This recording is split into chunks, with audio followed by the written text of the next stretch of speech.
SER Podcast.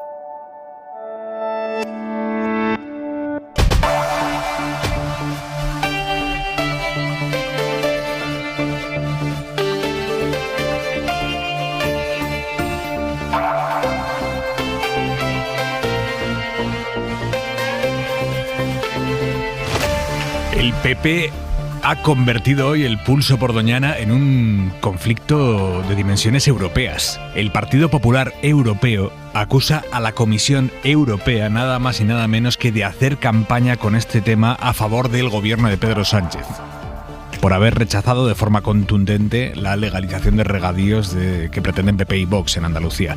Esto es inédito. Un ataque tan frontal por parte del PP europeo, uno de los grandes partidos europeos, contra la Comisión Europea, que preside otra miembro del PP europeo, la alemana Ursula von der Leyen. Esto es inédito. ¿Qué está pasando aquí? Bueno, por un lado, el PP español intenta recuperar la iniciativa después de que el comisario de Medio Ambiente les metiera el lunes un rejonazo que no se esperaban, después de la reunión de la que el representante de la Junta de Andalucía salió diciendo que en Europa les habían escuchado, que todo bien.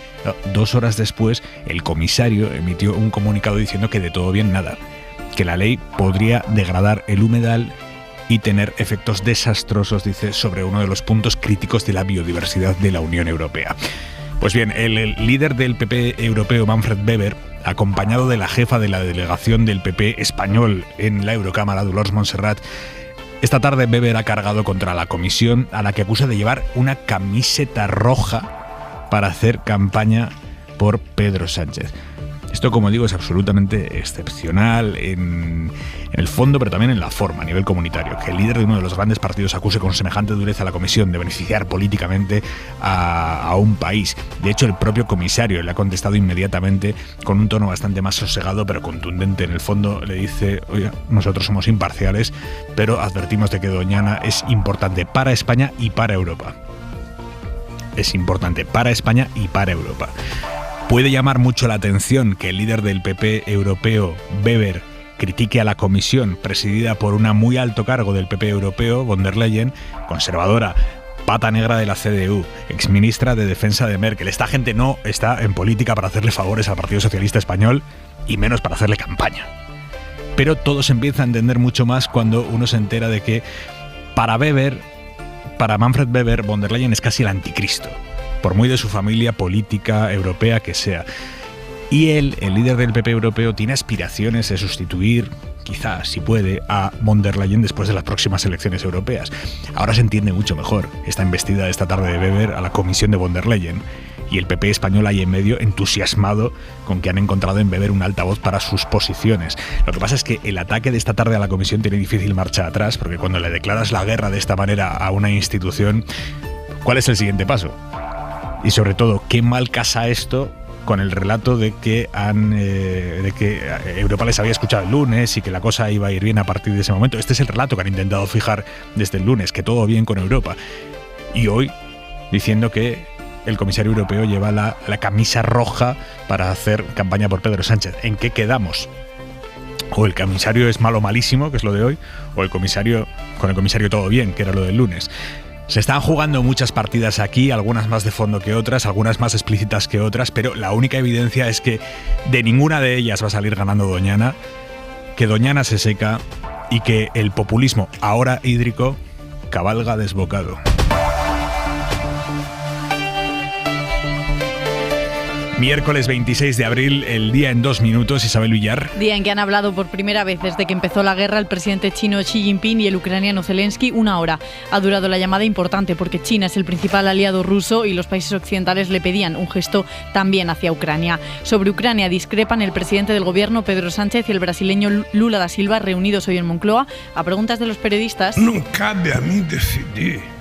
Lula no ha querido aclarar, por ejemplo, si considera que el territorio ocupado por los rusos de Crimea es o no ucraniano. Dice que no le corresponde a él decirlo. Sánchez, por su parte... Si queremos que esa paz sea justa y duradera, es fundamental que la voz del país agredido, del país en este caso de Ucrania y de su presidente Zelensky, sea escuchado y su fórmula de la paz también sea tenida en cuenta. En Galicia, el presidente de la Xunta, Alfonso Rueda, respalda al líder del PP en Ourense y presidente de la Diputación, José Manuel Baltar, al que han pillado conduciendo un coche oficial a 215 km por hora. Le han puesto una multa, le han quitado puntos del carné y además se investiga si ha cometido un delito contra la seguridad vial. Dice Rueda: o primero que o siente el mesmo. El primero que lo siente es el propio Baltar, pero en realidad Baltar aún no ha dicho una palabra y así va a seguir, según un comunicado de la Diputación esta noche por recomendación de su abogado. Terminamos en Estados Unidos con el juicio a Donald Trump, acusado de violar a una mujer hace 30 años. Es ella, la escritora Jean Carroll, que hoy ante el tribunal ha dicho: estoy aquí porque Trump me violó y cuando lo conté él mintió y destrozó mi reputación, quiero recuperar mi vida. El caso se remonta a los 90, la escritora lo denuncia ahora a través de una ventana legal que se abrió en Nueva York para casos prescritos. Trump lo niega todo, afirma que estamos ante una estafa inventada. En la mesa del análisis de Hora 25, esta noche Elisa de la Nuez, muy buenas. ¿Qué tal? Buenas noches. Enric Juliana, buenas noches. Muy buenas noches. Y Pablo Simón, buenas noches. Buenas Pablo. noches. Y en la contra de Hora 25... I don't wanna talk about things we've gone through, though it's hurting me. Now it's history. I've played all my cards, and that's what you've done too. Nothing more to say, no more ace to play. The winner takes it all. A la actriz estadounidense Meryl Streep por dignificar el arte de la interpretación y conseguir que la ética y la coherencia trasciendan a través de su trabajo, con la virtud de subrayar que los seres humanos y concretamente las mujeres deben latir y destacar a partir de su singularidad. Así se ha anunciado hoy el Premio Princesa de Asturias de las Artes a Meryl Streep, la actriz, así en mayúsculas, la actriz. Javois, buenas noches. ¿Qué tal? Wow, justo aquí. No pasa nada. Their minds as cold as ice, and someone way down here loses someone dear. The winner takes it all, the loser has to fall. It's simple and it's plain. Why should I complain?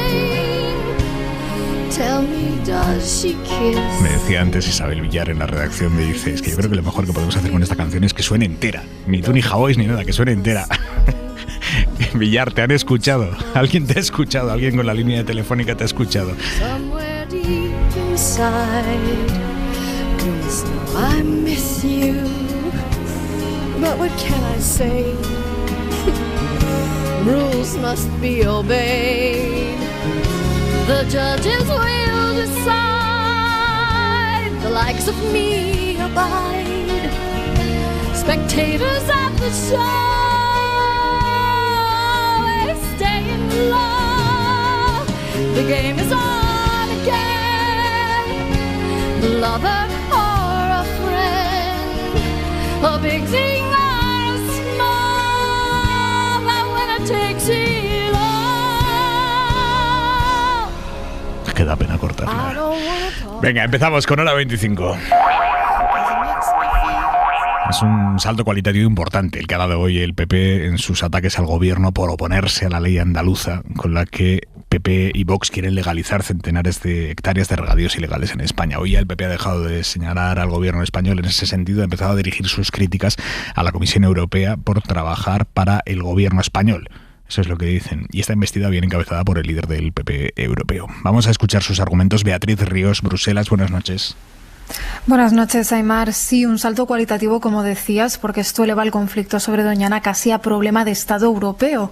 El líder de los populares apunta directamente a la Comisión y tacha de inaceptable la actitud del comisario europeo de Medio Ambiente, Virginijus Sinkevičius, al que ha acusado, que ha censurado, la propuesta del PP y de Vox y advierte de sus graves consecuencias para Doñana. Tengo que decir que el comportamiento que hemos visto por parte del comisario es simplemente inaceptable. Lo que necesitamos es una comisión que intente encontrar soluciones, pero lo que vemos es un comportamiento partidista de la comisión, especialmente del comisario.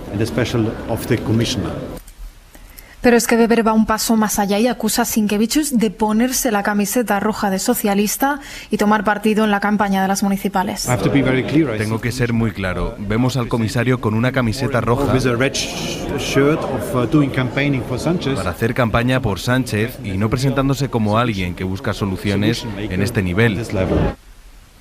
La líder de los populares españoles en la Eurocámara no se queda atrás y acusa a la Comisión de dejarse utilizar. Estamos en plena campaña electoral de municipales y autonómicas y, por tanto, que se abstengan de comunicaciones partidistas por parte de la Comisión durante una campaña y que no sean utilizados por ningún partido durante una campaña electoral.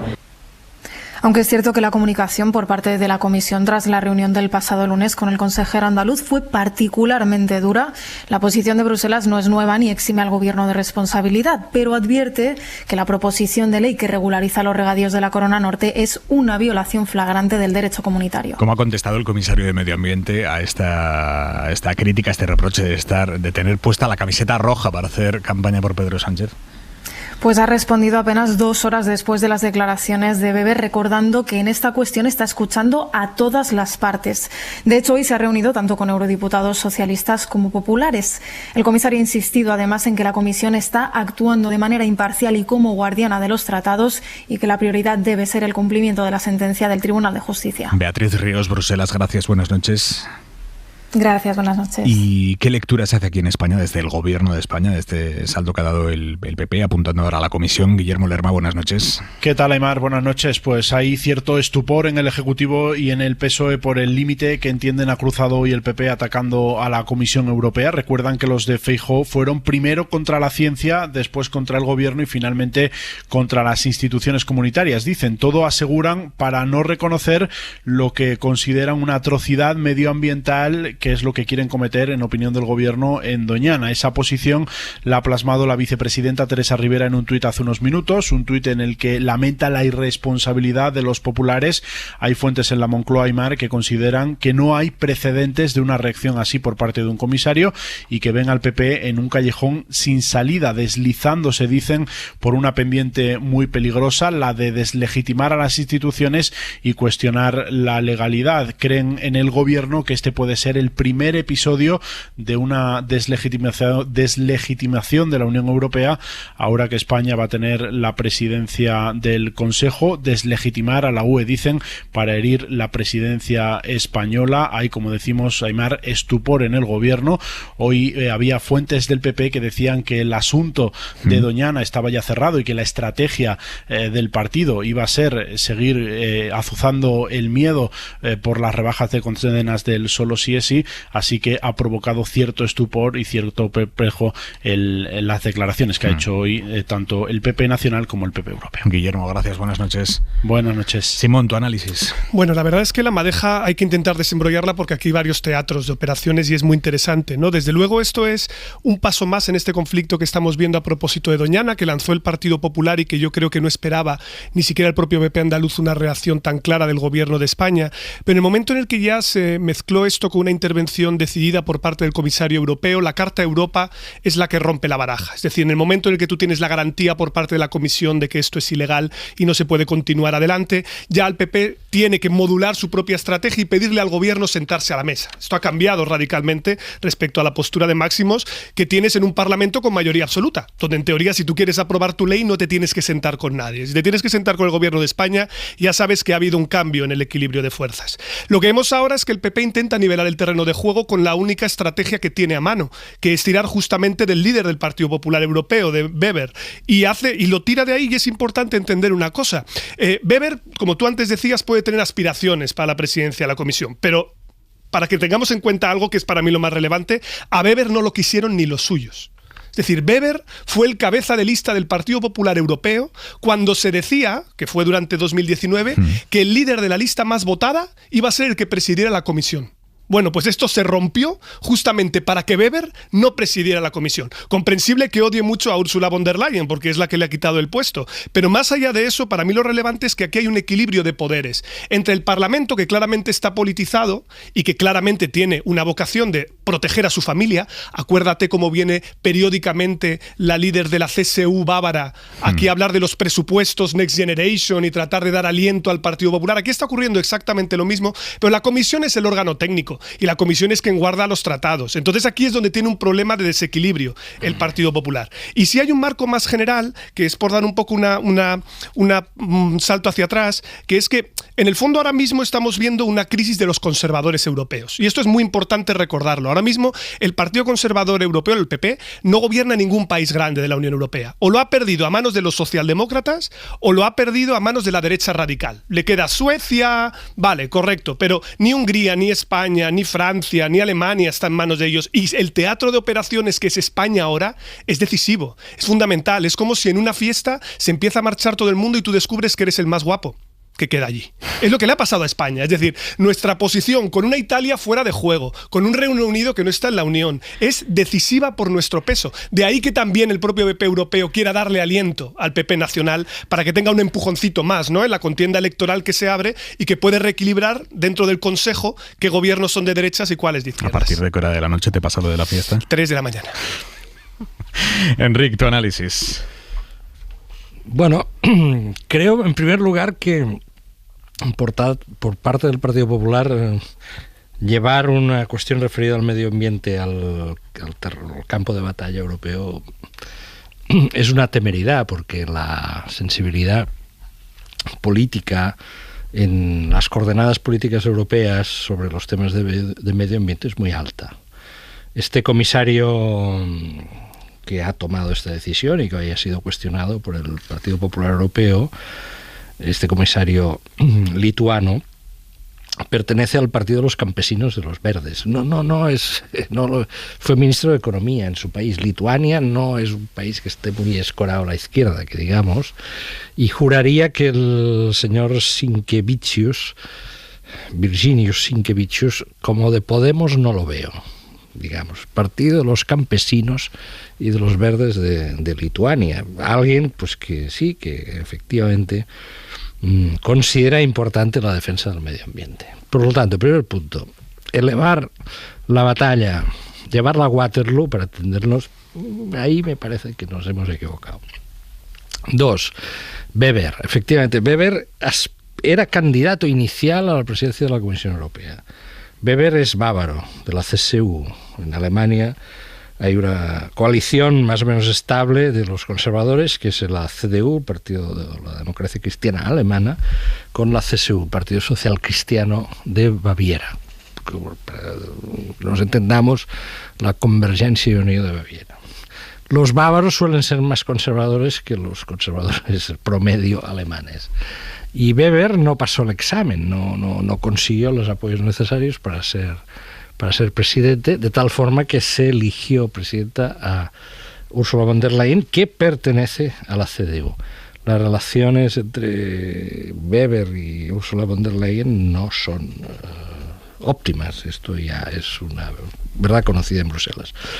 Weber, ¿hacia dónde va? ¿Hacia dónde nada Weber? Weber nada hacia mover el Partido Popular más a la derecha y a poder alcanzar, después de las próximas elecciones europeas que tendrán lugar el próximo mes de mayo y que del año que viene van a ser muy importantes, llevar al Partido Popular Europeo una alianza con los conservadores, es decir, con los nacionalistas polacos, con los hermanos de Italia, y con Vox, que está ahí, que forma parte del grupo de los conservadores europeos. Por lo tanto, esto forma parte de este tipo de escaramuzas. Y acabo con un apunte final. Dejar una estrategia europea en manos de Dolors Montserrat es una temeridad. Elisa de la Nuez. Sí, yo voy a lo mío, que sabéis que es más la parte jurídica institucional. Bueno, primera reflexión es que cuando entra en juego el derecho comunitario y las sentencias del Tribunal de Justicia de la Unión Europea, hay que atender al derecho comunitario y las sentencias del Tribunal de Justicia, seas del PP, del PSOE o medio pensionista, ¿no? Y es que a mí me llama mucho la atención este dato, que yo no sé si es que en el Parlamento de Andalucía desconocía, decir, oye, es que hay una sentencia del Tribunal de Justicia sobre esto, hay normativa comunitaria, por tanto, como poco, a lo mejor esto llama la atención en Europa, más allá de la campaña electoral o no de la campaña electoral. Y a mí me llama un poco la atención porque se supone que estos señores deberían saber estas cosas, ¿no? La siguiente cuestión que yo creo es, hombre, y luego está el papel de la Comisión. Y el papel de la Comisión lo habéis dicho, el papel de la Comisión no es el Parlamento, es el órgano, digamos, ¿no? Lo que llamamos los burócratas de Bruselas, los técnicos, la gente aburrida, la gente que dice, oiga, pero es que los tratados dicen esto. Este es el papel de la Comisión. Y creo que normalmente los comisarios, nos gusten más o menos lo que dice, se atienen bastante a ese papel, porque ellos son muy conscientes además de que no son el Parlamento, no es la legitimación de la voluntad popular, están jugando a otra cosa. Por tanto, yo creo que ahí los comisarios normalmente son cuidadosos. Claro, efectivamente, si lo que pasa es que tienes una sentencia que cumplir, te llegan con esto y pretenden que digas que estás de acuerdo, pues es complicado, ¿no? Entonces yo creo que la actuación del comisario es la que se esperaría uno de un comisario, ¿no? Decir, oiga, mire, por aquí no, tiene este problema y tal, y no veo, digamos, ninguna cosa rara. Y luego las consideraciones que hacéis, que me parecen muy interesantes, pues son ya el juego de los políticos, del Weber, de la señora Van der Leyen, que me parece muy bien, pero sobre este trasfondo que me parece importante, porque yo de verdad que creo que nos tenemos que tomar en serio la Unión Europea en cuanto al derecho, en cuanto a las sentencias del Tribunal de Justicia y en cuanto a la institucionalidad. Que es decir, que hay unos comisarios que tienen un papel que cumplir y eso hay que respetarlo. Si los metemos, como ha hecho el PP, en este juego un poco de politiquería y de si la campaña electoral y si las camisetas, creo que estamos haciendo un flaquísimo favor a la Unión Europea y digamos, a lo que es lo que yo creo que debe ser un buen funcionamiento institucional. Bueno, pues hasta que esta tarde el PP ha metido este zambombazo a la institucionalidad europea, la principal noticia sin duda hoy era que por primera vez desde que Rusia invadió Ucrania, el presidente chino ha llamado al ucraniano. Ya han estado hablando. Xi Jinping está llamado a jugar un papel fundamental en cualquier mediación posible porque es el principal aliado que los rusos tienen en el mundo. Y eso es así. Xi Jinping llevaba 1 año y 2 meses sin levantar el teléfono para escuchar en voz de Zelensky, la versión de Zelensky, para conocer de primera mano lo que opina el gobierno ucraniano. Hoy lo ha hecho, 1 año y 2 meses después, y en esa conversación ha reconocido algo que es importante. Claro, le está pensando en Taiwán, pero en la clave ucraniana tiene una lectura fundamental, que el respeto mutuo de la soberanía y la integridad territorial es la base política de las relaciones internacionales. Ángel Villascusa. Una llamada que ha durado 1 hora y en la que Zelensky le ha presentado a Xi sus líneas rojas para cualquier posible acuerdo, el respeto a la Carta de las Naciones Unidas y a su integridad territorial, es decir, a sus fronteras incluyendo Crimea. En esa conversación han acordado además la visita de una delegación china a Kiev para ahondar en estas negociaciones. Según China, el objetivo de la conversación era el de promover unos acuerdos de paz entre Moscú y Kiev, así como un alto al fuego lo más pronto posible. Pekín dice que esta conversación demuestra que tienen una posición imparcial sobre la guerra y que han trabajado para ponerle fin desde hace tiempo. La posición de China ha sido muy cuestionada por Occidente desde que empezó la guerra a falta de una condena explícita de esta invasión. Por eso las capitales acogen con prudencia la conversación. Washington dice que es pronto para saber si esta llamada culminará en unas negociaciones y el alto representante de la Unión Europea, Josep Borrell, reconoce que es una buena noticia y un primer paso, pero que la paz debe ser justa y no a cualquier precio. Moscú, por su parte, asegura que toma nota de la conversación y dice que existe una amplia consonancia con Pekín y que es Ucrania quien no quiere buscar una solución diplomática. Pues sobre la paz en Ucrania han debatido hoy en España el presidente Pedro Sánchez y el brasileño Lula da Silva, que está aquí de visita oficial y que mantiene una posición controvertida sobre este asunto porque él sigue criticando el envío de armas a los gobiernos que envían armas a Ucrania para que defienda su soberanía. Lula los critica explícitamente. Hoy ha estado reunido con el presidente de uno de esos gobiernos. Y sobre la integridad territorial, hoy en la Moncloa, preguntado por los periodistas, Lula da Silva se ha negado a aclarar si considera que Crimea es o no territorio ucraniano ocupado por los rusos.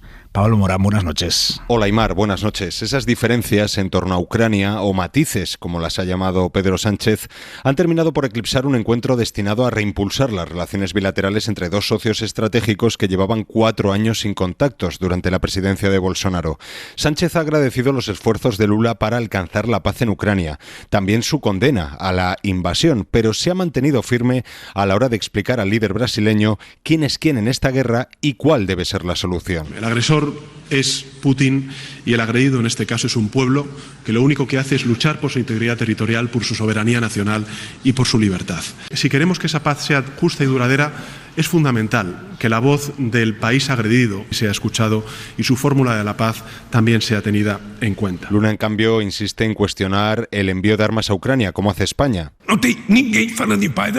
Critica también a Naciones Unidas y su Consejo de Seguridad por no esforzarse lo suficiente para lograr la paz y ha dejado en el aire, a pregunta expresa de la prensa, la propiedad de la península de Crimea, invadida por Rusia en 2014. No cabe a mí decidir. No me corresponde a mí decidir a quién pertenece Crimea.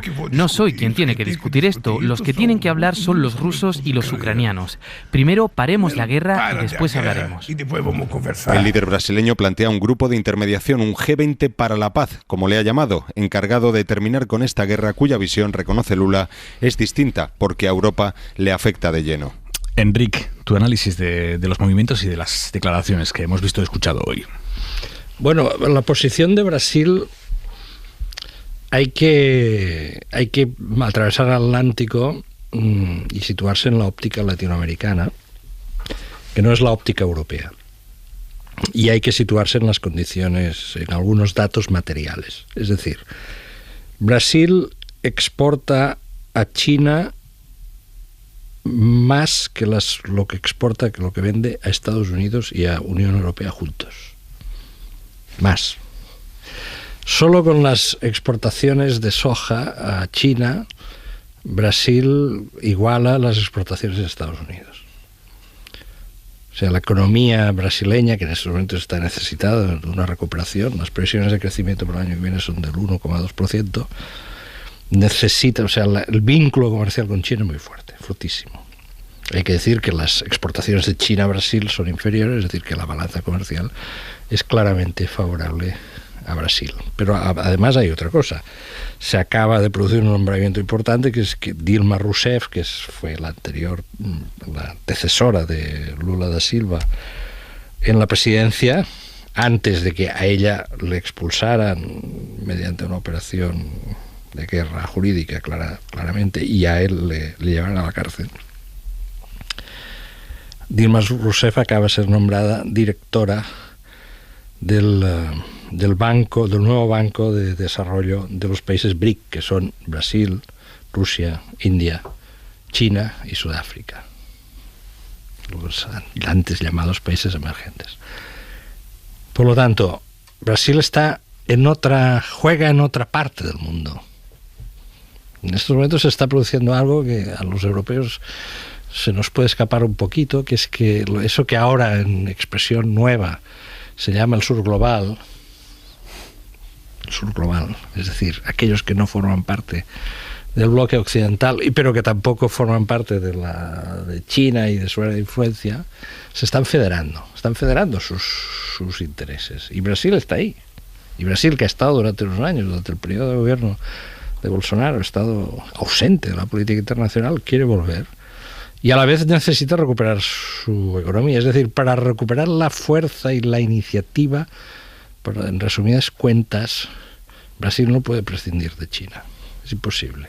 Yo creo que a partir de esa coordenada se puede interpretar, o creo que la posición brasileña, que insisto, no la podemos analizar. Nos puede gustar mucho, nos puede gustar poco, nos puede gustar nada, pero no la podemos analizar como si fuese de un país miembro de la Unión Europea, porque es otra cosa. Y a partir de ahí, hombre, a mí me parece como una casualidad, que seguramente lo es, no, tampoco hay que exagerar la hora de vincular las cosas, pues que hoy mismo, cuando se producía este encuentro en Madrid, pues el presidente chino llamase a al presidente de Ucrania y se estableciese este delgado, este fino hilo de posibilidad de algún tipo de conversación que pudiese llevar a un alto el fuego. Algo se está moviendo. Y entonces yo creo que la posición de países como Brasil puede ser útil. Y España ahí puede jugar un papel, porque acabo con una cosa, es decir, Brasil, este juego equidistante es un juego también que tiene sus riesgos para él, porque Brasil tampoco se puede distanciar demasiado de Estados Unidos. Por lo tanto, la reinterpretación del lenguaje de Brasil al lenguaje occidental quizás lo pueda hacer España. Yo he visto hoy a Sánchez como bastante cauteloso también en sus declaraciones. Elisa. Sí, no, yo empezando por lo de China, pues hombre, yo creo que también, como ha dicho Josep Borrell, pues parece que es una buena noticia, más allá de que supongo que tiene que ver también con esa necesidad un poco de aparecer, como ellos mismos dicen, ¿no? Después de haber sido los amigos de los rusos, pues ahora hacemos un papel distinto, más imparcial, hacemos de mediador, que eso también limpia un poco la imagen, ¿no? Que tenías un poco de ser el apoyo básico con el que contaba Putin, y veremos lo que da de sí. En cualquier caso, yo creo que es una buena noticia en sí mismo. Y con respecto al tema de Lula, me parece interesante lo que dice Enrique, totalmente de acuerdo. Claro, la perspectiva de los países de Sudamérica no tiene nada que ver con la europea, y los intereses materiales son los que son, pero yo creo que también hay que ver la parte ideológica, ¿no? Y de alguna forma, bueno, yo creo que sea un presidente de izquierdas, pues también hace que ese tipo de declaraciones, bueno, luego me comentas, sean, digamos, dentro de la normalidad, que aquí nos parece una cosa un poco excéntrica, ¿no? Que alguien, pues un partido como Podemos nos llama la atención cuando dice o equipara o habla de la paz sin tener en cuenta que hay un país agredido y un país agresor, ¿no? Y esto, yo creo que esto es derecho internacional puro, tampoco. Pero yo creo que allí. Por aclararme, yo creo que Podemos sí que incide en que hay un país agredido y un país agresor. Sí, pero lo que no están de acuerdo es con cómo se debe soluciona protegerse la soberanía, si enviando las armas o no. En eso es en lo que no. Vale, están de acuerdo, correcto. pero aclarado. Sí, pero quiero decir que aquí suena una cosa un poco excéntrica, ¿no? Es decir, bueno, y en cambio yo creo que en Sudamérica no es así. Es decir, que esto se dice y la gente no hace esa, digamos, comparativa, y entre otras cosas porque es lógico, porque nosotros aquí estamos condicionados porque esto está pasando muy cerca y porque hay una serie de países que también se ven como posibles países agredidos y son países que pertenecen a la Unión Europea. Por tanto, es relevante recalcar esto a propósito de la existencia de una gran neutralidad fuera del bloque OTAN. Esto es importante recordarlo porque no es solo África, también América Latina, porque no existen vacíos de poder en las relaciones internacionales. Si las potencias coloniales se retiran de determinados lugares, si Estados Unidos pierde cuotas de mercado, alguien lo gana. Y claramente la penetración de China en América Latina y en África ha sido muy importante durante el periodo, sobre todo de la crisis en la que estábamos enredados en nuestros propios problemas internos. Pero la decisión de China yo creo que tiene trascendencia por tres razones. La primera es porque supone por primera vez un reconocimiento explícito de Ucrania como interlocutor. Esto es clave porque hay una parte de la doctrina que salió desde el Kremlin que es la negación misma de la soberanía y de los acuerdos de Budapest del año 94 que reconocían a Ucrania como soberano. China lo que está diciendo es hay dos partes. Luego esto es un primer elemento que yo creo que es muy importante de manera efectiva, no de una manera declarativa, sino que ya has hablado con el interlocutor. Dos, el plan que lanza China de los 12 puntos, el primer punto que tiene es justamente este que tú destacabas antes, soberanía e integridad territorial de los estados, este es artículo 2 de las Naciones Unidas, pero claro, está en una posición ambigua, porque ahora viene cuál es el perímetro de lo que reconocemos como parte de un estado o no. Crimea sí o no, las repúblicas del Donbass después de referéndums fraudulentos sí o no. Claro, pero desde luego el principio general de reconocimiento de soberanía es básico. Pero el tercer elemento, y esta sería la auténtica novedad, que no hemos tenido desde la época de la Rusia postsoviética, es que de verdad en un conflicto entre Rusia y otra potencia, sea Georgia, sea Ucrania, se siente a la mesa a negociar. Esto no lo ha hecho Rusia jamás. Es decir, Rusia siempre ha seguido la política del fait accompli, de primero ocupo, congelo y cristalizo el conflicto y luego no me tengo que sentar con nadie. ¿Yo por qué me voy a sentar con Crimea? ¿Yo por qué me voy a sentar con Georgia si ya la ha invadido? ¿Por qué me voy a sentar con Chechenia si ya tengo control sobre el territorio? Esto es lo que ha hecho siempre Rusia. La novedad sería que por primera vez hubiera una mesa. Y esto es como se resuelven los conflictos, porque al final tiene que haber una mesa. Yo soy pesimista con que a corto plazo se den las condiciones para que en el teatro de operaciones los actores tengan incentivos. Yo creo que todavía quieren jugar más carta militar, porque tú quieres cargarte de fuerza para ir a esa mesa. Pero la novedad es la propia existencia de la mesa, que eso sí que sería algo inédito por parte de la Rusia, insisto, después de la Unión Soviética. Pide la palabra Enrique. Sí, no, sobre la posición de Brasil, claro, es que ni podemos ver la posición de Brasil bajo la óptica de la Unión Europea, porque Brasil no forma parte de la Unión Europea, los países latinoamericanos no forman parte de Europa, y tampoco podemos trasladar los esquemas políticos españoles a Brasil. Por una razón, mira, es verdad, la posición de Lula da Silva bajo el esquema europeo es una posición discutible. Yo la discutiría. Yo creo que desde Europa hay que tener una posición más contundente. Ahora bien, ¿quién fue a visitar a Vladimir Putin personalmente a Moscú hace unos meses antes de las elecciones en Brasil para rendirle pleitesía? Jair, ¿no? Jair Bolsonaro.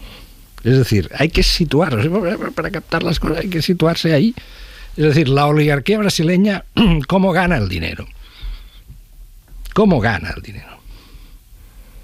Gana el dinero exportando soja, miles y miles y miles y miles de toneladas de soja, a China, que es en estos momentos el país protector, entre comillas, de Rusia, vendiendo carne, vendiendo petróleo y estableciendo relaciones políticas que van por circuitos distintos a las relaciones políticas en las que estamos nosotros. Y por lo tanto, Bolsonaro, la extrema derecha brasileña, que perdió las elecciones presidenciales, se fue a Moscú a decirle, señor Putin, lo que haga falta. No he visto a Da Silva ir a Moscú. Dice, sin embargo, tiene una posición que no es la posición europea. Ante ello, los europeos podemos hacer dos cosas.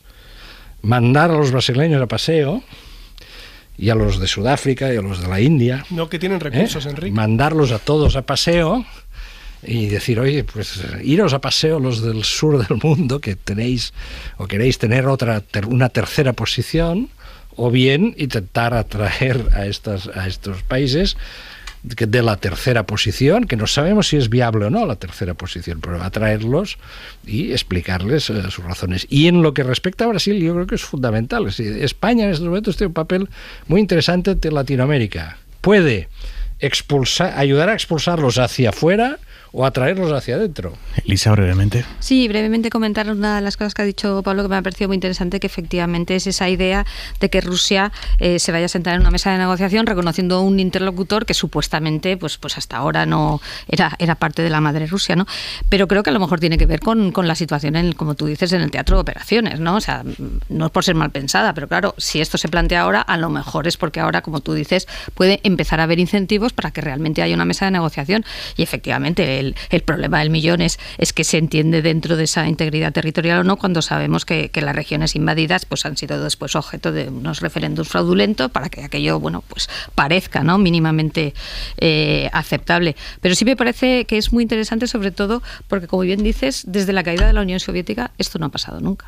Antes de reunirse con Lula, el presidente Sánchez ha participado hoy en la sesión de control en el Congreso, que es un foro, el Congreso, en el que Feijóo no tiene voz, no tiene presencia porque no es diputado, pero hemos escuchado a la portavoz parlamentaria del PP, Cuca Gamarra, que es su secretaria general, repitiendo literalmente argumentos, expresiones, mensajes defendidos ayer por Feijóo, sobre todo un mensaje, el de que la prioridad del PP es derogar el sanchismo. Ese es el mensaje fuerza del PP ahora mismo, derogar el sanchismo.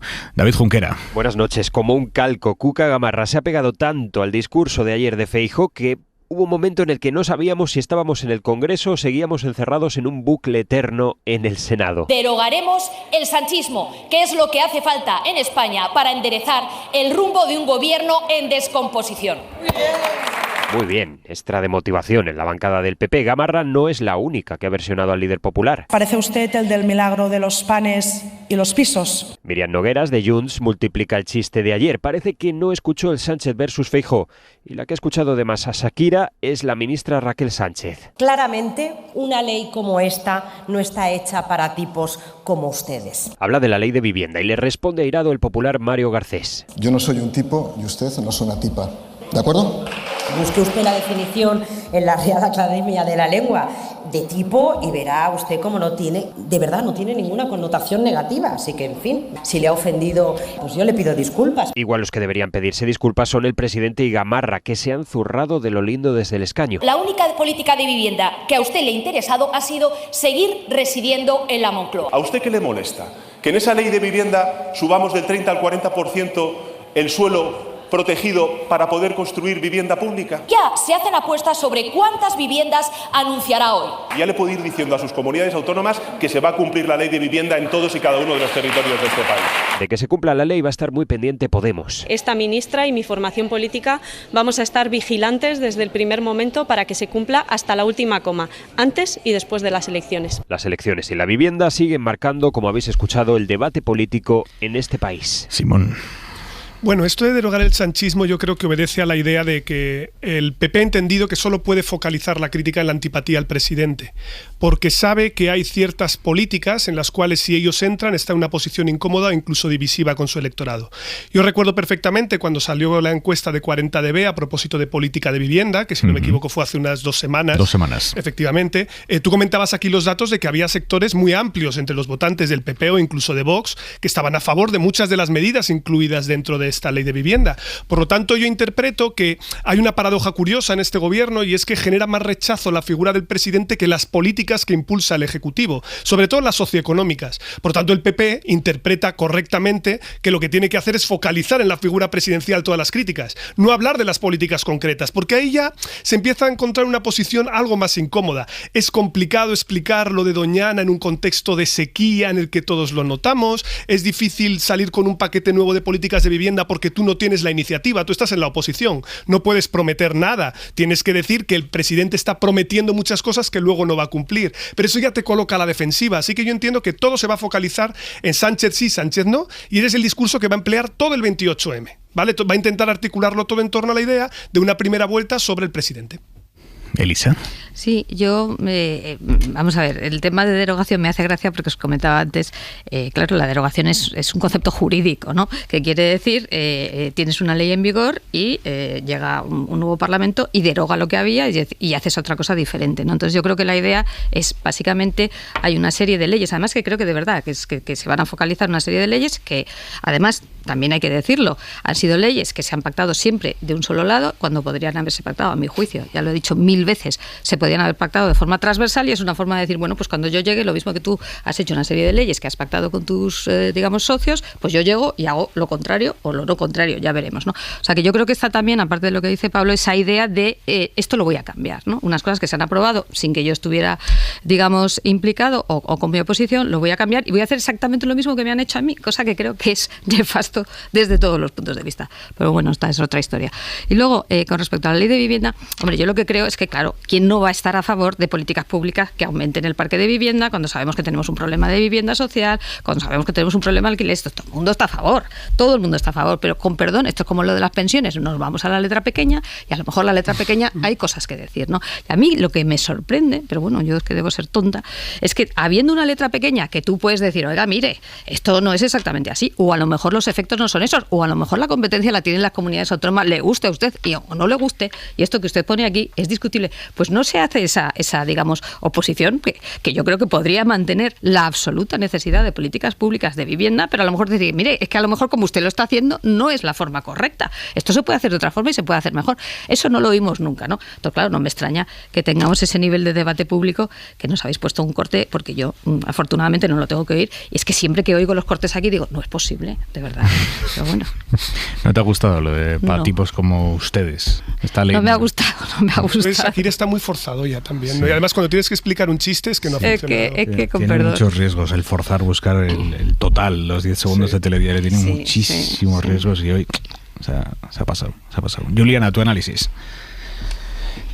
Bueno, pienso que el PP insiste en una estrategia que parecía haber relajado un poco, que es la de convertir las elecciones del 28 de mayo en unas elecciones políticas, unas elecciones, bueno, todas las elecciones son políticas, por supuesto, pero como una especie de primer turno de las elecciones legislativas, con la consigna hay que echar a Sánchez, ¿no? Y entonces, oye, pues tú pégale al alcalde de tu pueblo, para echar a Sánchez. La cuestión es si la sociedad española en estos momentos, promedio, digamos, está con el estado de ánimo de que, oye, me parece que le voy a echar al alcalde de mi pueblo, que parece que igual me convence un poco, pero lo voy a echar porque si le corto la cabeza, así echo a Sánchez, ¿no? No lo sé, igual funciona, puede ser. Yo tengo alguna duda. Y incluso el PP había emitido alguna duda sobre esto porque parecía que esta estrategia la habían enfriado un poco. Esta estrategia pues busca evidentemente el voto de Vox también, es decir, bueno, si la prioridad es echar a Sánchez, unámonos todos en echar a Sánchez. Y creo que tiene que ver con lo que está pasando al otro lado. Porque no creo que precisamente Sánchez en estas últimas semanas haya perdido esmalte, digamos, ¿no? El problema que se produce en el otro lado es el que se deriva del cisma, del divorcio, del mal humor, del malestar, de la cosa no resuelta entre esa nueva plataforma que se llama Sumar y el partido Podemos. Y que está provocando, porque no está resuelto y no parece que eso se vaya a resolver en el corto plazo, y que está provocando, yo creo que va a provocar disgregación de voto en ese ámbito. Entonces, fijémonos bien, ¿qué hace el Partido Popular? Intentar compactar el voto del bloque de la derecha a su alrededor con la consigna principal, que es decir, chicos, todos a votar para echar a Sánchez, mientras en el otro campo yo creo que Sánchez ha recuperado pulso, pero en cambio ha perdido pulso el espacio político situado a la izquierda de Sánchez. Y aquí quiero acabar diciendo una cosa: la responsabilidad política en esta coyuntura de Yolanda Díaz, vicepresidenta del Gobierno, es muy elevada. Cuando uno comparece ante la sociedad y se proclama candidato, en este caso candidata a la presidencia del Gobierno, adquiere una responsabilidad política muy elevada. Nadie en España entendería que Yolanda Díaz adopte una actitud pasiva, esquiva o invisible durante la campaña electoral que está a punto de comenzar. ¿Crees que tiene intención de hacerlo? No lo sé, pero cuando se es candidato o candidata a la presidencia del Gobierno, en las batallas se está. Yo no sé si se ha ubicado bien ante esa batalla, pero en las batallas se está, porque, insisto, la novedad en estos momentos en el cuadro político no es que el PP alce la voz. El PP viene alzando la voz desde el primer día. No hay día que haya bajado la voz. La novedad está que se está produciendo hay señales de disgregación en el ámbito de la izquierda, porque, y aquí no quiero ahora señalar responsabilidades, el hecho, me remite al hecho objetivo. No. Porque se ha efectuado un anunciado de unidad y la unidad no se ha fabricado. Pero fíjate, Enric, en el análisis que tú hacías hay una paradoja, ¿no? Que es que tú estabas diciendo, el ámbito nacional es lo que está empujando el Partido Popular porque es relevante para tratar de empujar a Sánchez. Pero tienes dudas sobre que esto vaya a calar realmente, porque la suerte va a depender muchísimo de los varones de cada territorio. Yo creo que Page, Lambán, Puig tienen su propia idiosincrasia que les va a hacer que la contienda sea diferente. Pero curiosamente, cuando hablamos de la izquierda del PSOE, de todo ese espacio, ahí consideras que lo nacional sí que va a percutir. Pero es curioso, porque ahí la oferta electoral no ha cambiado. El elector que vaya a votar a la Comunitat Valenciana tiene exactamente la misma oferta encima de la mesa que en la anterior elección. Compromiso Podemos. No ha cambiado nada, es que Sumar no va a ninguna elección. Lo que tú estás diciendo... Esto de que Sumar no va a una elección, esto es una fantasía de periodistas de Madrid. Perdona, has cometido dos errores, llamarme periodista y llamarme de Madrid. No sé cuál de los dos es más imperdonable. ¿Cuál es el peor? Lo de periodista bueno, es infinitamente... fantástico te lo puedo permitir, pero las otras dos sí que no. No lo digo por ti, Digamos, pasa a través de ti, pero no lo digo por ti. Vale, just in case. Vale, es decir, el Partido Socialista ha dado señales en estas últimas semanas, y se reflejan los sondeos, de una cierta recuperación de pulso.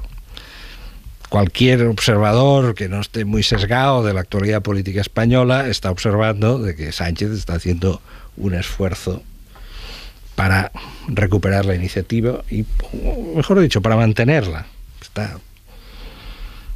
El voto del Partido Socialista es un voto en estas elecciones locales que pivota, puesto que el Partido Socialista tiene un amplio número de presidentes de autonomía, de alcaldes, ya no me refiero solo a las grandes ciudades, medianas ciudades, pueblos, es decir, que el voto del Partido Socialista tiene como dos referencias: la referencia de carácter general, que esta es la que fabrica, puede mejorar o empeorar Pedro Sánchez, y luego la referencia local. La cuestión es que el ámbito que llamamos la izquierda de la izquierda no tiene ninguna presidencia autonómica, tiene pocas alcaldías, las más destacables Valencia y Barcelona. La tenía Valencia y Barcelona, la tenía y la malogró. Valencia y Barcelona, y luego tiene, algunas alcaldías menores. Por lo tanto, ese es un voto que sigue siendo un voto como muy político, que depende del nervio, de la energía, del estado de ánimo. Entonces, claro, sinceramente, lo que yo no logro entender, y llevo semanas dándole vueltas, ¿no? Es decir, oye, se lanza una propuesta que se llama Sumar. Se lanza esta propuesta. La política, las abstracciones no las soporta muy bien la política. La política es algo que se refiere siempre a cosas concretas y que se entienden en los primeros 10 segundos, ¿no? O sea, se lanza una propuesta que se llama Sumar, pero señores, esto es una abstracción porque no va a las elecciones. Y entonces, a partir de ahí se genera un campo de confusión, puesto que además no existe unidad de criterios sobre eso, que, insisto, puede estar generando en estos momentos desmovilización en ese ámbito. Pablo y Elisa. Sí, muy brevemente. A ver, los argumentarios ya están escritos en función de lo que ocurra por todas las campos, ¿vale? Entonces, si el Ayuntamiento de Valencia y el Ayuntamiento de Barcelona los pierden, los comunes, etcétera, y Más Madrid pierde su siguiente plaza, se va a decir que la culpa es de Yolanda Díaz y los que le apoyaron. Si a Podemos le va mal en otros territorios, se dirá que también es culpa de Yolanda Díaz porque ella no hizo campaña activa por Podemos y lo dejará fuera. De una forma o de otra eso va a ocurrir, pero yo creo que lo más relevante para entender el problema que tiene ese espacio no es tanto lo que haga Yolanda Díaz, que yo no niego que eso tenga influencia. Para mí es más importante que ese espacio lleva en luchas intestinas toda la legislatura, en cada territorio. No hay un solo territorio en el que Podemos no haya tenido algún tipo de lío entre expulsiones, entre rupturas internas, pérdida de cuadros, y eso evidentemente te desangra. Eso evidentemente te hace un daño. Lo que podemos decir es, evidentemente a lo mejor la cuestión de Yolanda Díaz hubiera venido mejor sacarlo después, antes, etcétera. Eso se puede discutir, desde luego que sí. Pero a mí lo que me preocuparía es pensar que las listas y las personas de Podemos que se están presentando ahí no tienen capacidad para movilizar a los suyos porque están secuestrados por la lógica nacional. Dependerá de cada territorio, y dependerá de cada lista, y dependerá de cada líder. Y no es lo mismo cómo está Podemos en la Comunidad Valenciana o cómo está Podemos en el contexto de Baleares que cómo está, por ejemplo, en Navarra o cómo está en Castilla-La Mancha. No tiene nada que ver porque las listas y las personas también son distintas. Elisa de la Nuez. Elisa de la Nuez va a decir una cosa muy normal, es que uno vota a quien se presenta, a quien no se presenta, pues no. Otra cosa es que a lo mejor digas, no me pongas esta cara, es que es así, entonces uno vota las candidaturas que se presentan. Entonces puedes decir, no, es que votar a una candidatura puede después tener una derivada, pues a lo mejor la gente piensa de esa forma. Yo particularmente voy allí al ayuntamiento, a la comunidad, y veo la oferta que hay y esas segundas derivadas que sin duda son, como dice Enric, propias de periodistas y de tal.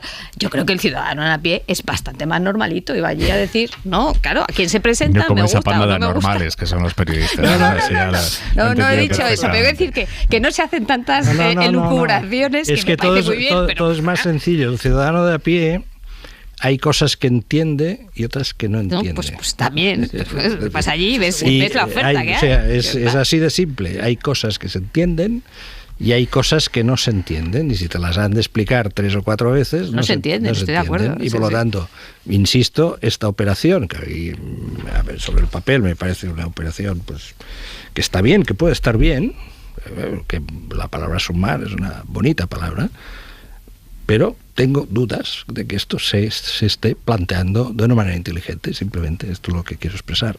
Tengo dudas de que Sumar se esté planteando de manera inteligente. Bueno, y lo dejo aquí. La última fricción dentro de ese espacio se ha producido hoy en un debate interno dentro de lo que sigue siendo todavía, por lo menos sobre el papel, Unidas Podemos, acerca de la equiparación de los privilegios fiscales de las distintas religiones. Vamos a explicar esto en detalle porque es un tema complejo. Hoy, en el Congreso, la Comisión de Hacienda ha aprobado una reforma para que todas las confesiones religiosas disfruten de los mismos privilegios fiscales que le quedan a la Iglesia Católica. Últimamente se les ha quitado algunos, pero todavía le quedan varios. A la Iglesia Católica, a las comunidades judías, a la Comisión Islámica, pues, no tienen que pagar el IBI, tienen ventajas en impuestos sociedades, en las plusvalías municipales, en desgravaciones de donativos. A partir de ahora, la Iglesia Ortodoxa, la Unión Budista, los Testigos de Jehová y los mormones tampoco van a tener que pagar el IBI, van a tener los mismos privilegios fiscales, digamos. Lo que se ha hecho es, en lugar de quitárselos a todas las religiones, se les iguala a todas las religiones por arriba. Esto ha salido hoy adelante en la Comisión de Hacienda del Congreso con los votos de PSOE, PP y PDeCAT y con el rechazo del socio de gobierno Unidas Podemos, que, como digo, ha vivido un intenso debate interno con este asunto. Ana Fernández Vila. Sí, Podemos ha defendido su rechazo frontal a esta iniciativa. Es un grave error, avisaba hoy, antes de la votación, el portavoz de los morados, Javier Sánchez Serna. La propuesta de las fuerzas de izquierda siempre había sido eliminar esos privilegios de la Iglesia Católica, no extenderlos al resto de las confesiones. No entendemos este paso atrás que da hoy el Partido Socialista. Pero no todos dentro de Unidas Podemos lo tenían tan claro y eso ha dado pie a un intenso debate interno, según fuentes del grupo parlamentario consultadas por la SER. Desde Izquierda Unida, por ejemplo, defendían la necesidad de acabar con la discriminación de unas confesiones frente a otras para que se trate a todas por igual. También los comunes expresaron sus dudas sobre el rechazo frontal a esa equiparación fiscal impulsada por el PSOE, pero finalmente todos en Unidas Podemos se han alineado en el no y el debate se ha resuelto, según las fuentes consultadas, al conocer bien el detalle de la iniciativa de los socialistas y ver que implicaba reconocer a todas las confesiones beneficios fiscales, no solo por mecenazgo para realizar, por ejemplo, servicios a la comunidad, sino también por culto. Eso sí que no procede, reconocen a la SER estas fuentes. En todo caso, la iniciativa sigue adelante porque el PSOE sí ha logrado los votos del PP. Hoy la Guardia Civil le ha notificado al presidente de la Diputación de Ourense, José Manuel Baltar, que es del Partido Popular, le ha notificado la apertura de diligencias por un delito contra la seguridad vial porque le cazaron conduciendo a 215 kilómetros por hora. Conducía él un coche de la Diputación hacia Madrid. Más allá de la retirada de los puntos, 6 puntos, y de la multa de 600 euros que ha pagado hoy, que por pronto pago se le ha quedado en 300, más allá de eso, lo grave ahora es esa investigación por un delito contra la seguridad vial. La oposición le pide que dimita ya. Él no tiene intención de dimitir. Ha emitido esta noche un comunicado diciendo que es que ni siquiera va a hablar del tema porque su abogado le ha dicho que no hable. Y su partido tampoco parece dispuesto a decirle nada, a apretarle para que haga nada. Feijóo, que es un viejo conocido, un viejo enemigo, aunque sean del mismo partido de Baltar, hoy no ha dicho ni palabra sobre el tema. El sucesor de Feijóo al frente de la Xunta, que es el presidente autonómico actual, Alfonso Rueda, ha quitado hierro al asunto, así que Baltar, o pasa algo muy gordo de aquí a dentro de un mes, pero en principio va a ser candidato a la reelección como presidente de la Diputación el 28 de mayo. Con este pastel que tiene encima, 215 kilómetros por hora. Radio Galicia, Lara Salgado, buenas noches. ¿Qué tal? Buenas noches, Aimar. Pues como dices, 3 días después de haber sido cazado a esos 215 kilómetros por hora por la autovía, el presidente de la Diputación de Ourense pues mantiene su silencio. Lo hace además según un comunicado remitido hace menos de una hora por su gabinete por expreso consejo de sus abogados. Eso sí, en ese comunicado aseguran que el Baltar lamenta las consecuencias públicas de un suceso sobre el que sí se ha pronunciado el presidente de la Xunta, el líder de los populares gallegos, Alfonso Rueda, que ha dado la cara por el varón provincial y le ha restado importancia el hecho de que Baltar estuviese a los mandos del coche oficial un domingo por la tarde. Yo hablé con él y el primero que no está conforme con esa conducta que tuvo es él mismo. Él reconoce la sanción y efectivamente era un coche oficial, según me dice. Era un coche oficial, según él mismo me dice. Con independencia de la velocidad a la que fuese, esto no tiene mayor relevancia. No tiene mayor relevancia. Dice Rueda que no tiene mayor relevancia. Pues bien, Baltar ya ha abonado esa sanción administrativa que ha quedado, como dice Aimar, en 300 euros por pronto pago, pero de continuar ese proceso penal se enfrentaría a una multa que podría ascender a 7.200 euros. ¿Quién es Baltar? ¿Quién es José Manuel Baltar? Porque no estamos hablando de un quinta fila, ¿no? Estamos hablando de un señor que es el último representante de una dinastía, la dinastía de los Baltar, que controlan el PP de Ourense y la Diputación de Ourense de arriba abajo desde hace décadas, Lara. Sí, José Manuel Baltar perpetúa una saga, la de los Baltar, muy conocida en toda la provincia y que ha estado salpicada por los escándalos a lo largo de los años. Su padre, José Luis Baltar, estuvo 22 al frente de la Diputación de Ourense, un político que dejó momentos como estos. No eres del PP, jódete, jódete. Si no eres del PP, jódete, jódete. Si no eres del PP, te vuelves a joder. Su archiconocido, si no eres del PP, jódete, jódete, que cantaba y bailaba trombón en mano, es todo un símbolo del caciquismo en Galicia. Como ejemplo, Baltar era conocido por tener hasta 33 porteros para un edificio de apenas 2 puertas. En 2015 fue condenado por prevaricación a 9 años de inhabilitación. ¡Cacique! ¡Ladrón! ¡Ladrón! ¡Cacique! Y así era recibido por algunos vecinos cuando acudía a declarar a los juzgados de Ourense. Eso sí, el feudo provincial se quedaba en la familia. En 2012 era su hijo, José Manuel Baltar, el que heredaba la presidencia de la Diputación tras una pugna interna en el PP en la que se impuso sobre el candidato propuesto por Alberto Núñez Feijóo. A victoria da consolidación da democracia interna. La victoria de la consolidación de la democracia interna en el Partido Popular de Ourense y del Partido Popular de Galicia es una victoria que nos une a todos. Es una victoria que nos sirve de ejemplo y es una victoria para presumir y decir: en el Partido Popular hay democracia interna. Pues tras esa democracia interna de la que habla Feijóo, pues consiste básicamente en el control absoluto del partido en la provincia por José Manuel Baltar, un control que en 2019 se vio resquebrajado, obligándolo a echar mano del populista Jácome para, a cambio de darle la alcaldía de la ciudad, en contra, por cierto, del criterio de su partido, poder mantener en la presidencia de la Diputación, que tampoco ha estado exenta de polémica. En 2015, Aimar, un juez lo investigó por haber ofrecido presuntamente un empleo en la Diputación a cambio de sexo. Pues eso, una cuestión absolutamente desagradable, absolutamente incierta, y que ejerceré las acciones legales oportunas con toda la contundencia de la ley, una vez que conozca quién y cómo y lo que dice, ¿no? Pero acciones legales absolutamente.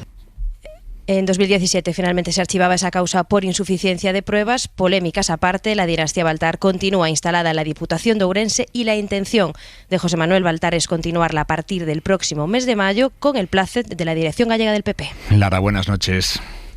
Buenas noches, Aimar. Os planteo conducir a 215 kilómetros por hora y que te pillen. ¿Inhabilita a un político para ser candidato a las elecciones de dentro de un mes o es excederse en la exigencia de responsabilidades políticas? Simón, ¿tú cómo lo ves? Yo creo que tiene que asumir responsabilidades políticas, por supuesto, porque es sobre todo si le imputan un delito contra la seguridad pública. Ahora abandona toda esperanza. Es decir, las diputaciones en España, que es lo que yo creo que merecería una reflexión profunda, nos dejan unas dinastías como los Fabra en Castellón, como los Baltar en Ourense, que han sido plataforma para la construcción de redes clientelares totalmente inexpugnables. Los vascos hacéis muchas cosas bien, pero una de las que también hacéis bien es lo de votar a vuestras diputaciones, porque sí, al menos las podéis votar, sí, porque allí ni siquiera se pueden votar, porque en el conjunto de España se eligen de manera indirecta según los resultados de las elecciones municipales. Y esto es lo que permite todos estos tejemanejes y estos trapicheos de intercambios de favores con una opacidad y una falta de transparencia brutal. Así que esta persona, como mucho, asumirá responsabilidades legales, porque evidentemente la investigación seguirá su curso, pero yo abandonaría cualquier esperanza de que se asuman responsabilidades políticas, porque además esta estructura está muy incrustada dentro del PP gallego y yo veo muy difícil que haya ahí una caída de bandera. Sí, yo puedo hacer un poco de promoción. Nosotros hicimos hace unos años, porque el tema son las diputaciones, ¿no? Al final estas dinastías de caciques, que es exactamente así, es que tienen un instrumento maravilloso, que son las diputaciones provinciales, que como bien dice Pablo, no las vota nadie, tienen muchísimos recursos y no se sabe muy bien a lo que le dedican, que esto es muy importante. ¿Por qué hicimos ese estudio? Porque queríamos ver un poco, oiga, estas diputaciones, tienen presupuestos muy importantes. Cuando dices nosotros, perdona, es hay derecho. Hay derecho, sí, perdón, que aquí estoy hablando ya. No es plural majestático todavía.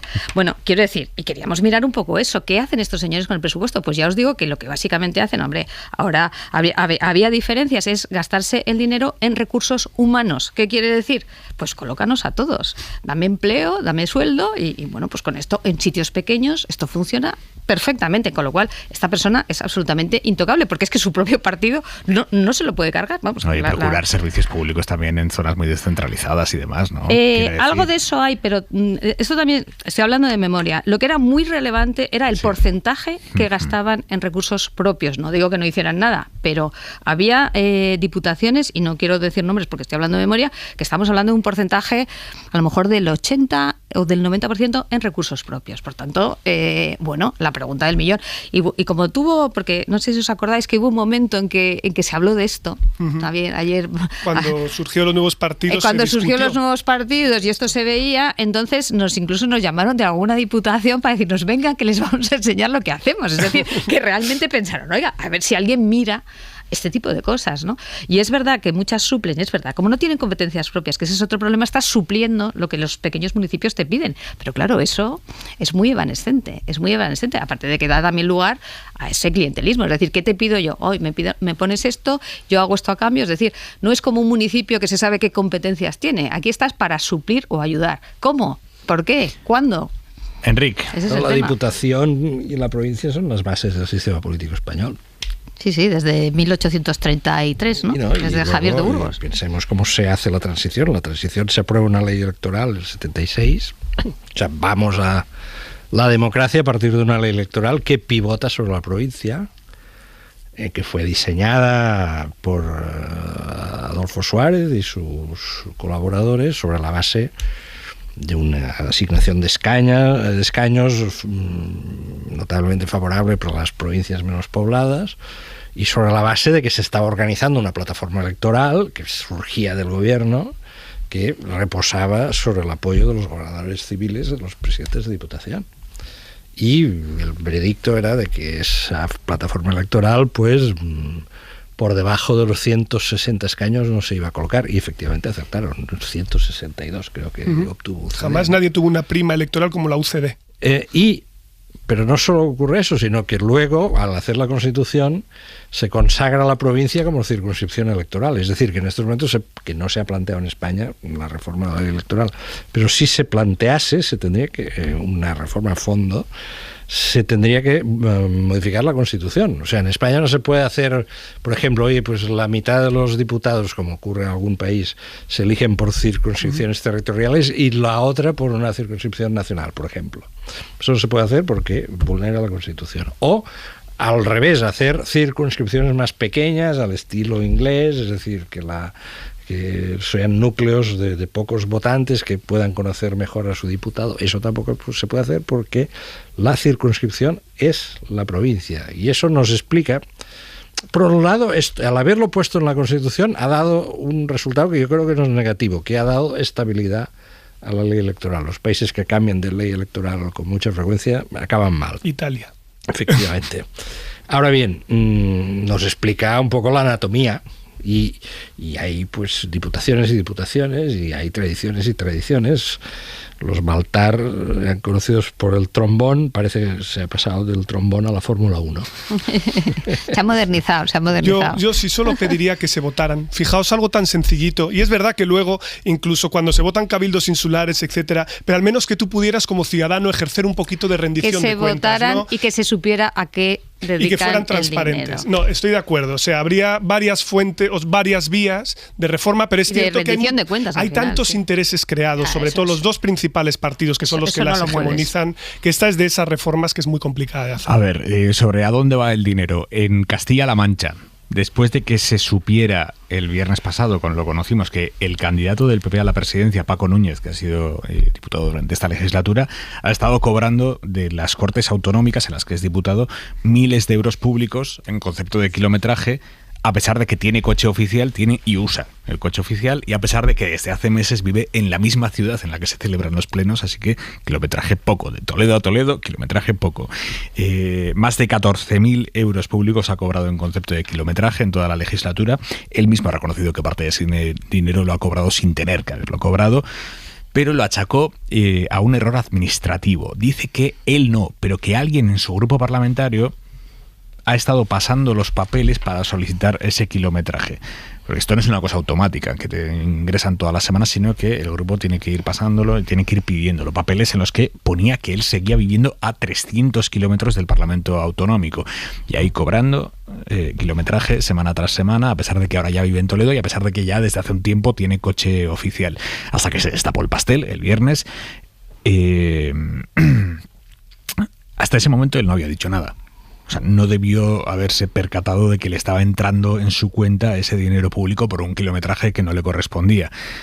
En un primer momento, como digo, lo achacó a un error administrativo, dijo que iba a devolver el dinero, de hecho pidió a las Cortes que le vayan quitando de las nóminas el dinero que ha cobrado de más. Pero ahora que el asunto se va haciendo políticamente más grande, hoy la estrategia del PP ha cambiado. Hemos percibido ahí un cambio, han pasado a la ofensiva, el PP ha responsabilizado a las Cortes Generales de haberle pagado mal, de haberle pagado más a Paco Núñez, el candidato del PP. O sea que según el PP, la responsabilidad de todo esto es de las Cortes regionales gobernadas por el PSOE. Alejandra Hernández, PP. Las Cortes son responsables de saber a quiénes tienen que pasar esos kilometrajes. Si yo percibiera en mi nómina, en mi empresa, un error, el error sin duda no va a ser mío, el error será de la persona que ha realizado esos pagos que no debía haber hecho. Hay que decirlo, ¿eh?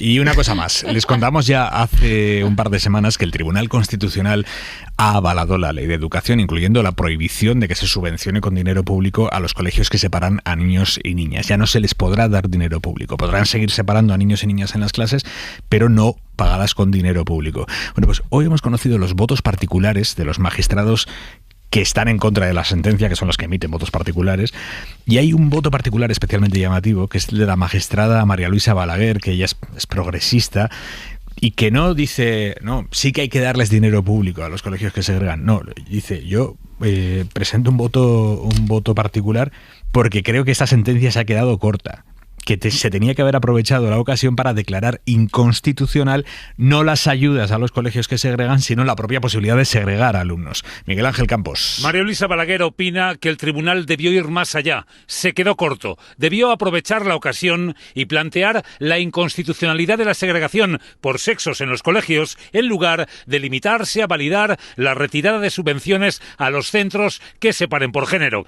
Porque a su juicio, la separación por sexos no es aceptable dentro de un sistema educativo pluralista que busca la igualdad real y efectiva. Conculca, dice, el principio de igualdad, así como la cláusula antidiscriminatoria. La magistrada Balaguer sostiene que la educación diferenciada por sexo se asocia con un planteamiento religioso y moral en el que la mujer ocupa una posición que no es neutral y consolida estereotipos que establecen roles para hombres y mujeres que ahondan en esa desigualdad. Concluye que la segregación por sexos no debería tener cabida en una Constitución que, asumiéndose plural, también debería comprenderse como laica, social e igualitaria. ¿Lo compartís, Elisa?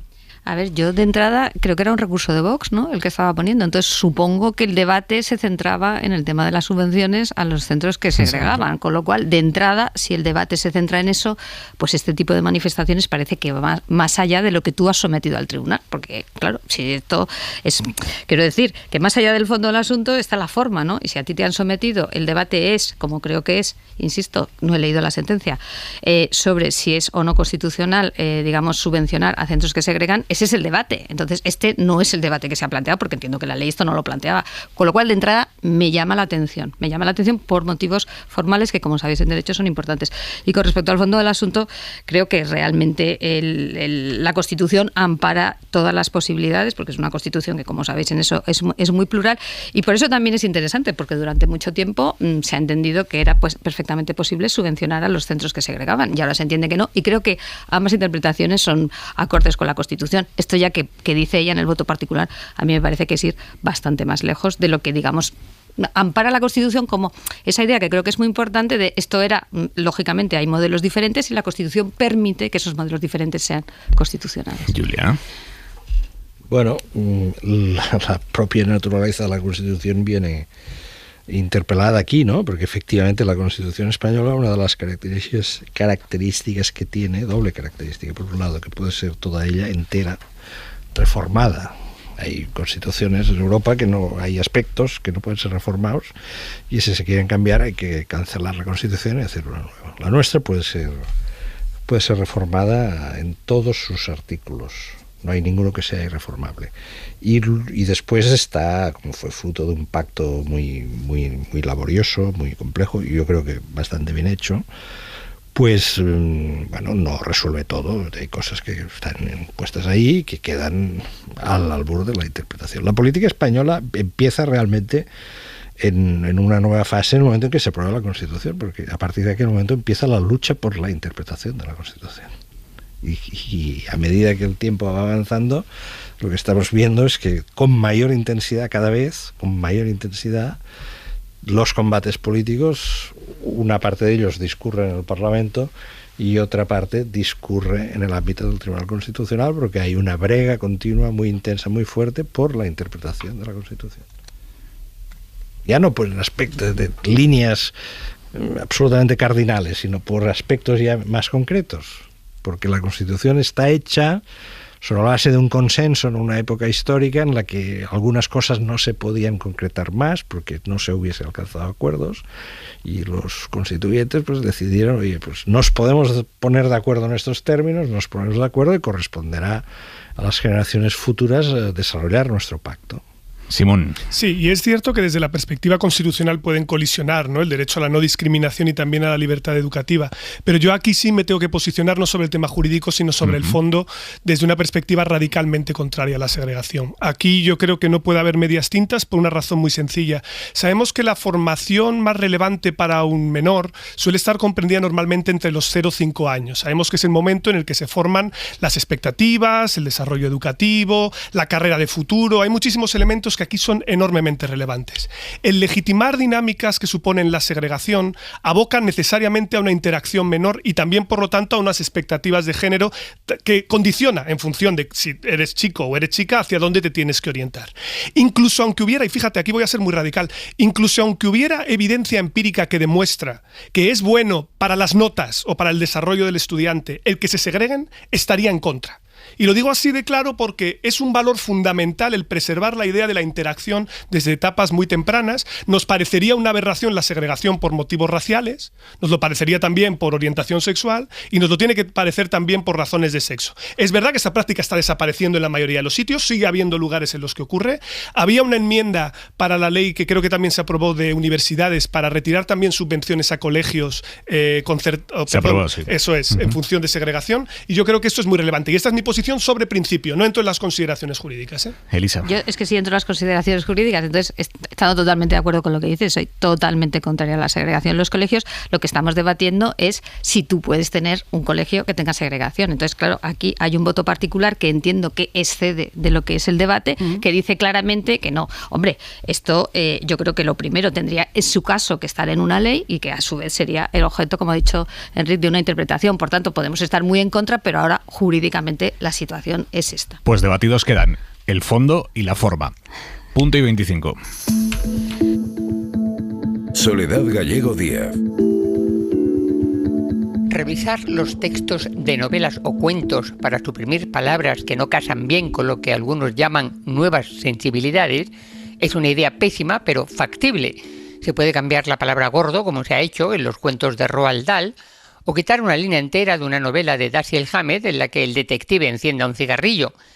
La cosa está más difícil en el cine porque quizás se puedan cambiar algunos diálogos, pero no parece que exista forma de impedir que el protagonista de una película se emborrache o fume como una chimenea.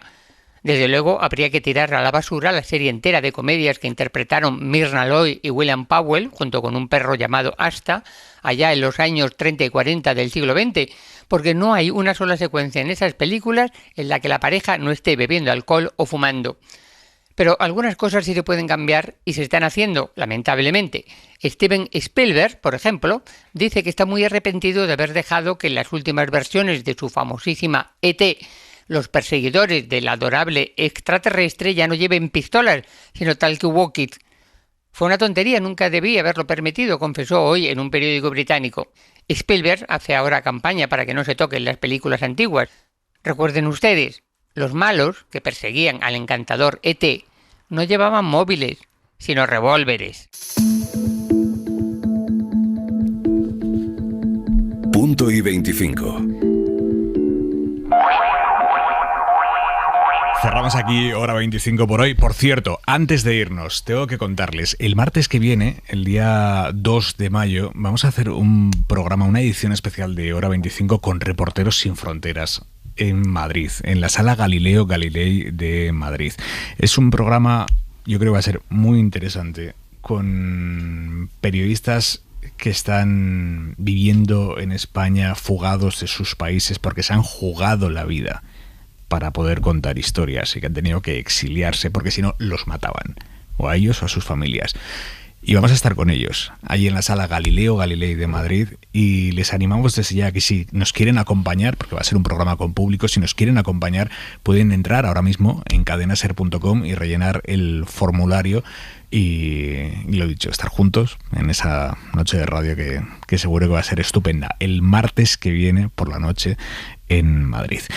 Aquí lo dejamos por hoy. Pablo Simón, Elisa de la Nuez, Enrique Juliana, un abrazo a los tres. Un abrazo, Se quedan ya con el larguero, con el equipo de Manu Carreño. Hasta mañana, descansen. Suscríbete a Hora 25. Todos los episodios y contenidos adicionales en la app de Cadena Ser y en nuestros canales de Apple Podcast, Spotify, iVoox, Google Podcast y YouTube. Escúchanos en directo en la Ser de lunes a viernes a las 8 de la tarde.